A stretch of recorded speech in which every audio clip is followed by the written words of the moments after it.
ధర్మం చనిపోతే రాజ్యం నశిస్తుంది అని నిరూపించిన కథ చెప్పుకుందాం. 6వ రోజు కూడా భోజరాజు పండితులు నిశ్చయించిన శుభముహూర్తానికి విక్రమాదిత్యుని సింహాసనాన్ని అధిరోహించడానికి ఉపక్రమించాడు. అప్పుడు 6వ మెట్టుపై ఉన్న హేమలత అనే పేరు కల సాలభంజిక ప్రాణం పొంది సజీవంగా మారి ఇలా అంది, ఓ భోజరాజా, ఈ సింహాసనం మీద కూర్చోవాలంటే నీలో విక్రమాదిత్య మహారాజుకి ఉన్నటువంటి ధర్మబుద్ధి ఉండాలి అని చెప్పి ఒక కథ చెప్పడం ప్రారంభించింది. ఒకసారి విక్రమాదిత్యుని రాజ్యంలో 2 వ్యక్తులు ఒక వివాదంతో రాజసభకు వచ్చారు.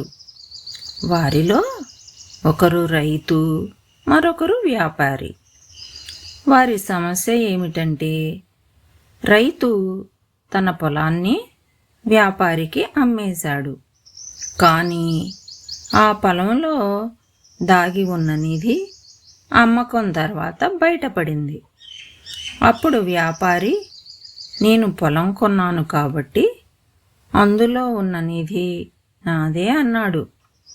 కానీ రైతు, నేను పొలం మాత్రమే అమ్మాను, లోపల నిధి ఉందని నాకు తెలియదు, అది నా సొత్తు అన్నాడు. ఇద్దరూ తమ తమ వాదనలు గట్టిగా చెప్పారు.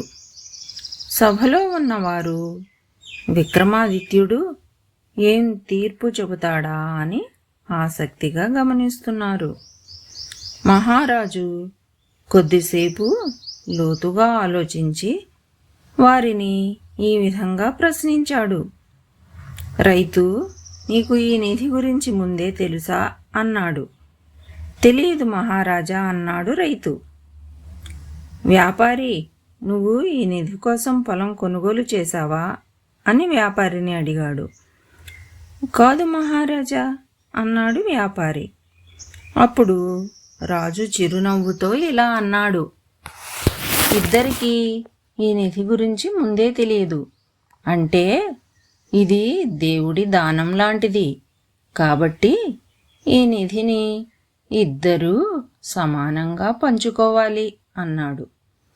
రాజు తీర్పు విని ఆ ఇద్దరూ ఎంతో సంతోషించారు. సభలో ఉన్నవారు విక్రమాదిత్యుని ధర్మబుద్ధిని ప్రశంసించారు. కథ ముగించిన సాలభంజిక భోజరాజుని ఇలాంటి ధర్మంతో పక్షపాతం లేకుండా నువ్వు తీర్పు ఇవ్వగలవా అని అడిగింది. భోజరాజు, నేను ఇంత న్యాయంగా, ఇంత ధర్మంగా తీర్పు ఇవ్వగలనా అని తనలో తాను సందేహపడ్డాడు.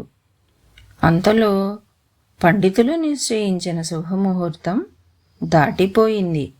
భోజరాజు సింహాసనం అధిష్ఠించకుండానే వెనుదిరిగి వెళ్ళిపోయాడు.